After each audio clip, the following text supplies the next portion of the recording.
He swore loyalty to me and ended up with my best friend. I never thought my life would shatter like that.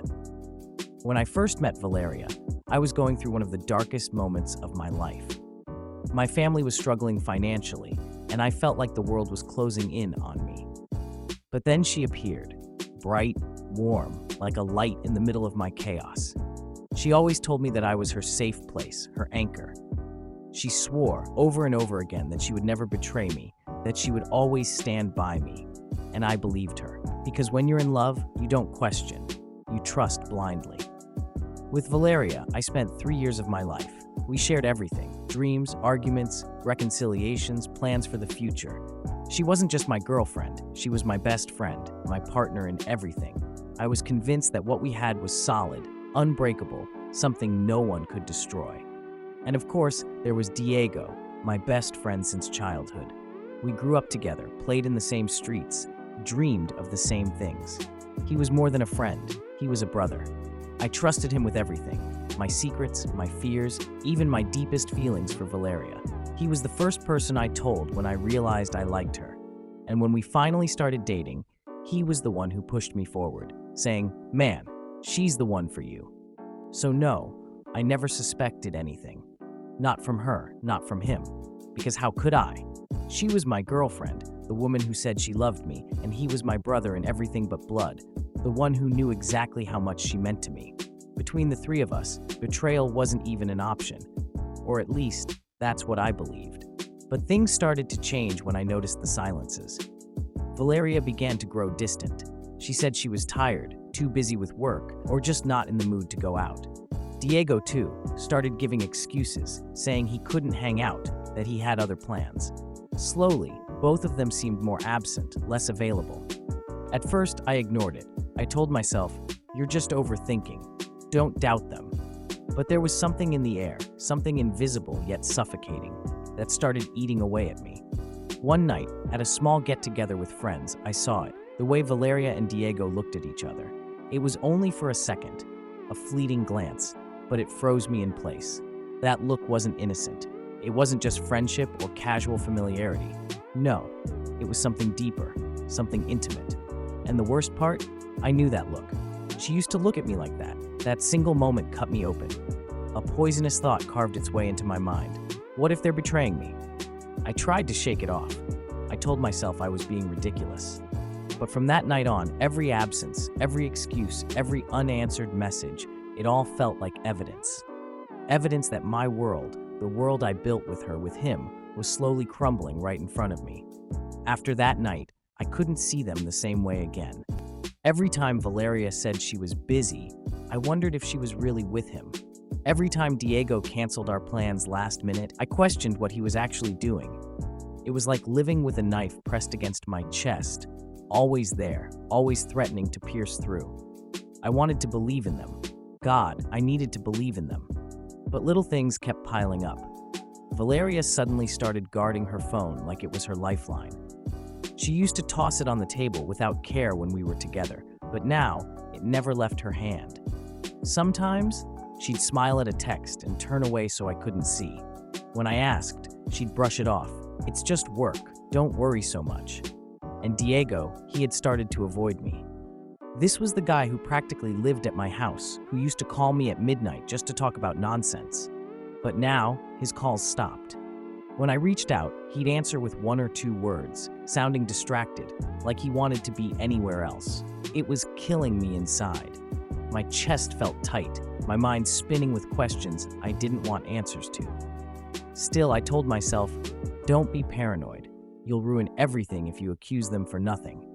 But then came the night that confirmed my worst fears. Valeria had told me she couldn't see me because she was exhausted after work. I believed her, or at least I wanted to, so I decided to surprise her. I thought maybe bringing her favorite takeout and flowers would cheer her up. I wanted to remind her that despite everything, I was still there, still loving her the way I always had. But when I got to her apartment, she wasn't there. Her car was gone. Confused, I called her. She didn't answer. I sent a message. Nothing. Hours passed, and I sat in my car outside her place, waiting, wondering, shaking with unease. At nearly midnight, she finally arrived, and she wasn't alone. My stomach dropped when I saw who stepped out of the passenger seat. Diego. They didn't see me at first. I watched them from a distance as he leaned in a little too close, laughing at something she said. She touched his arm like she used to touch mine when we first started dating. Soft, gentle, intimate. It was subtle, but for me, it was a punch straight to the heart. I couldn't move, couldn't breathe. I sat frozen, gripping the steering wheel until my knuckles turned white. When they finally noticed me parked there, their faces changed instantly. Hers went pale, his turned stiff. That was the moment I knew. I didn't have paranoia. I didn't have trust issues. What I had was reality staring me in the face. The two people I trusted most were betraying me. And yet, I couldn't even bring myself to confront them that night. I just drove away, tears blurring the road, a hollow ache growing in my chest. I don't even remember how I made it home that night. My hands were shaking so badly on the wheel, I almost pulled over to throw up. My heart wasn't just broken, it felt shattered, like glass scattered across the floor. For 2 days, I ignored both of them. No calls, no messages, nothing. I locked myself in my room, curtains drawn, phone on silent. But of course, the silence didn't last forever. On the third day, Diego showed up at my house. He knocked on my door like nothing had happened, like we were still best friends. I opened it just enough to see his face, and that was enough to set me on fire. "Can we talk?" he asked quietly. I wanted to slam the door in his face, but part of me needed to hear it from him, to hear the confession, the truth I already knew. So I let him in. We sat in the living room, the air so heavy it felt suffocating. He wouldn't even look me in the eye. "It wasn't supposed to happen," he finally muttered. "We didn't plan it. One thing just led to another." I laughed bitterly. "One thing led to another?